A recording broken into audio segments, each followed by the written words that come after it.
Assalamualaikum warahmatullahi wabarakatuh. Hai anak-anak semua, bagaimana kabar kalian hari ini?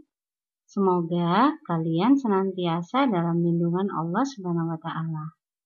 Nah, di pembelajaran kali ini kita akan belajar tentang materi elektrokimia, khususnya pada sel volta. Bagaimana anak-anak? Masih semangat ya? Yuk langsung saja kita simak.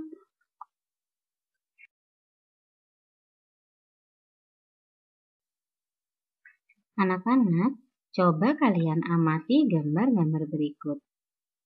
Kira-kira apa ya kaitannya antara gambar-gambar tersebut dengan materi elektrokimia yang akan kita pelajari saat ini? Bagaimana anak-anak? Kalian sudah siap untuk belajar kimia hari ini?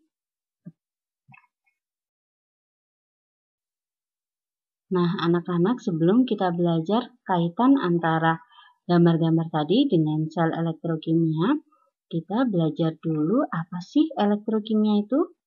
Dalam sel elektrokimia, reaksi kimia menghasilkan arus listrik. Contohnya sel volta atau sel galvanik. Coba kalian amati gambar sel volta berikut. Ada dua bejana, yang pertama berisi larutan ZnSO4, kemudian bejana yang kedua berisi larutan CuSO4. Setelah itu dihubungkan dengan suatu elektroda negatif atau anoda yang berupa seng pada larutan ZnSO4, dan pada larutan CuSO4 dimasukkan suatu elektroda positif atau katoda berupa tembaga. Kemudian antara tembaga dengan seng dihubungkan dengan suatu voltmeter, sehingga arus listrik akan mengalir dari anoda menuju katoda. Kemudian bejana 1 dan bejana 2 dihubungkan dengan suatu pipa U yang kita sebut sebagai jembatan garam, di mana di dalamnya berisi suatu larutan garam ditambah dengan agar-agar. Nah, setelah reaksi berlangsung, maka kita dapat mengetahui beda potensialnya pada voltmeter tersebut. Ingat, pada reaksi katoda terjadi reaksi reduksi, sehingga di katoda Cu2+ atau larutan CuSO4 akan menjadi Cu. Kemudian di anoda terjadi reaksi oksidasi, di mana Zn menjadi Zn2+ ditambah 2 elektron. Ingat kapan?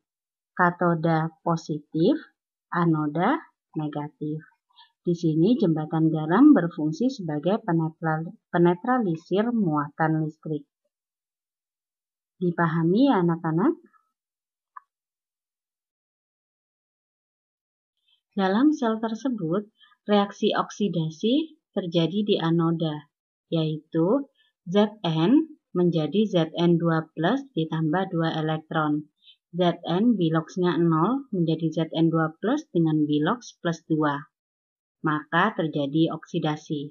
Kemudian reaksi reduksi terjadi di katoda, yaitu Cu2+ ditambah 2 elektron menjadi Cu. Dari bilox Cu plus 2 menjadi bilox Cu 0. Kemudian untuk menuliskan notasi sel atau diagram selnya, maka kita bisa tuliskan anoda, reaksi di anoda dulu, kemudian jembatan garam, baru reaksi di katoda. Atau reaksi oksidasinya, kemudian jembatan garam, baru reaksi reduksinya. Sehingga reaksi dalam sel volta tersebut dapat kita tuliskan dengan notasi sel berikut. Karena di anoda terjadi reaksi oksidasi, maka Zn menjadi Zn2+, kita bisa tuliskan di sini. Kemudian jembatan garam dan reaksi reduksi. Reduksi Cu2+ menjadi Cu. Tanda garis 2 kita sebut sebagai jembatan garam. Bagaimana anak-anak? Paham? Baik anak-anak, Jika sudah paham, kita bisa lanjutkan dengan menuliskan reaksi selnya. Kita tuliskan reaksi reduksinya Cu2+ ditambah 2 elektron menjadi Cu, kemudian reaksi oksidasinya Zn menjadi Zn2+ ditambah 2 elektron. Karena elektronnya di kiri dan di kanan sudah sama, maka kita kalikan 1. Sehingga reaksi selnya Cu2+ ditambah dengan Zn menjadi Cu ditambah Zn2+. Bagaimana anak-anak? Mudah ya?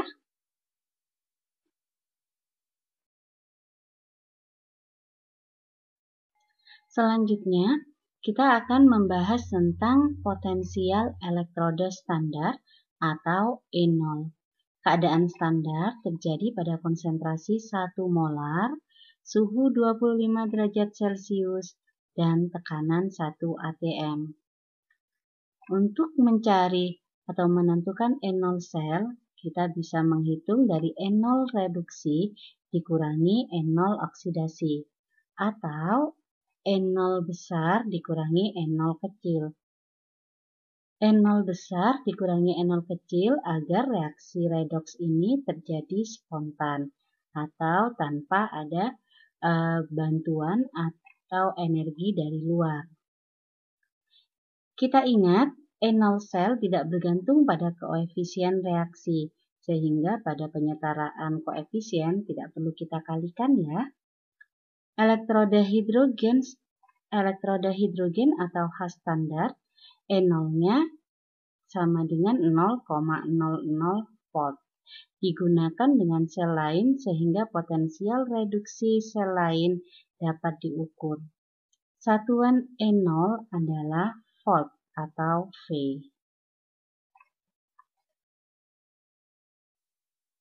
Agar kalian lebih paham, mari kita simak contoh soal berikut.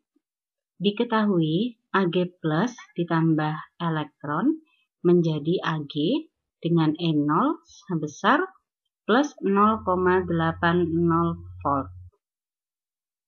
Ca2+ ditambah 2 elektron menjadi Ca dengan E0 sebesar min 2,76 volt.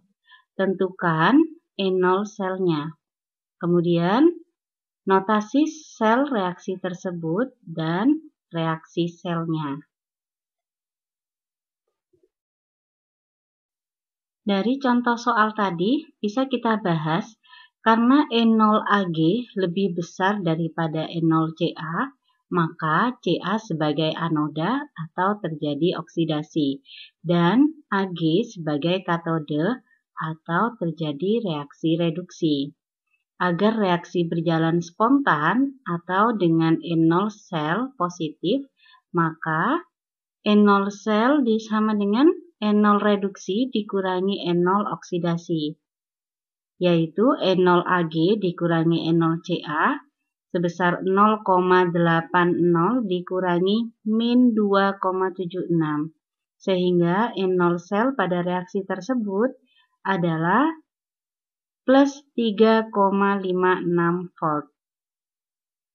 Kemudian untuk menentukan notasi selnya, yaitu anode jembatan garam katode. Jadi anodenya kita tuliskan dulu terjadi oksidasi di situ, maka Ca menjadi Ca2+, jembatan garam di katode terjadi reduksi, berarti Ag+ menjadi Ag. Paham ya anak-anak? Anak-anak, selanjutnya menentukan reaksi selnya. Kita tuliskan reaksi reduksi, yaitu Ag+ ditambah elektron menjadi Ag dengan E0 sebesar plus 0,80 volt. Kemudian untuk reaksi oksidasi, kita balik reaksi yang tadi, jadi Ca menjadi Ca2+ ditambah 2 elektron. Sehingga E0 yang awalnya min 2,76 volt juga berubah tanda menjadi plus 2,76 volt. Karena jumlah elektron pada reaksi reduksi dan oksidasi tidak sama, maka untuk menyetarakan bisa kita kalikan silang. Pada reaksi reduksi kita kalikan 2, pada reaksi oksidasi kita kalikan 1. Sehingga reaksi sel pada reaksi tersebut adalah Ca ditambah 1Ag kalikan 2 jadi 2Ag plus menjadi Ca2 plus ditambah 1Ag kalikan 2 jadi 2Ag sehingga N0 selnya menjadi plus 3,56 volt. Bagaimana anak-anak? Paham ya? Apakah kalian berani mencoba? Jika elektrodenya diganti sebagai berikut.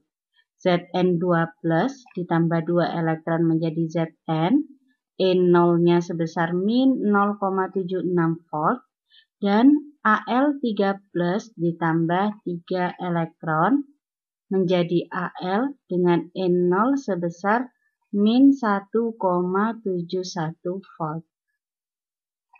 Bagaimana kira-kira untuk reaksi selnya, E0 selnya, dan notasi selnya? Bisa dicoba ya.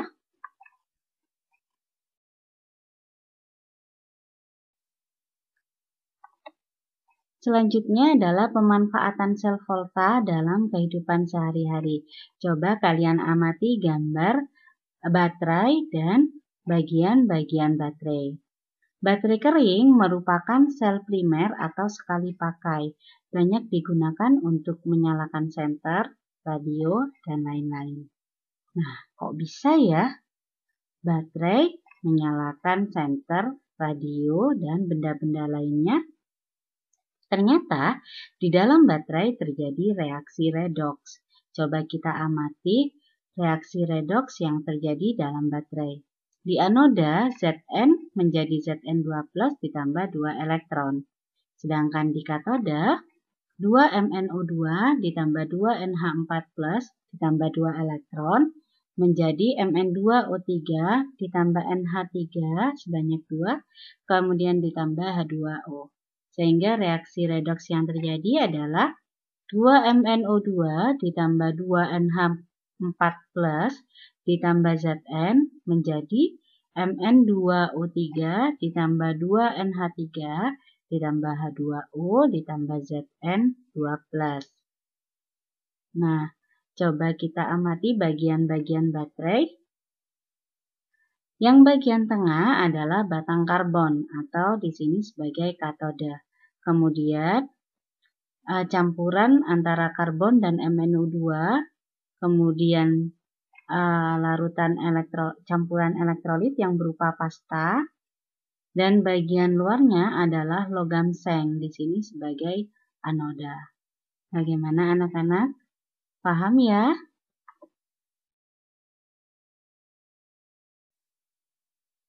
Nah, selanjutnya contoh yang kedua yaitu aki. Aki merupakan sel sekunder atau dapat diisi ulang atau rechargeable. Banyak digunakan untuk menyalakan mesin kendaraan bermotor dan lain-lain. Nah, kita lihat gambar bagian-bagian aki. Untuk anodanya atau kutub negatifnya adalah Pb, kemudian katodanya adalah Pb atau Sn. Nah, di antara anoda dan katoda terdapat rongga pemisah dan keduanya dimasukkan ke dalam suatu larutan H2SO4. Kira-kira apa ya perbedaan antara aki basah dan aki kering? Bisa kalian cari dari berbagai sumber.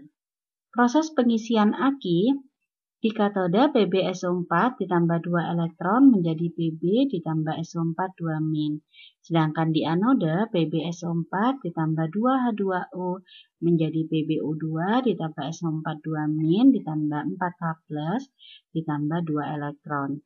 Sehingga reaksi redoks atau reaksi sel yang terjadi adalah 2 PbSO4 ditambah 2 H2O menjadi Pb ditambah PbO2 ditambah 2 SO4 2- ditambah 4H+. Nah, untuk proses pengisian aki adalah kebalikan dari proses pengosongan aki. Bagaimana anak-anak? Paham ya?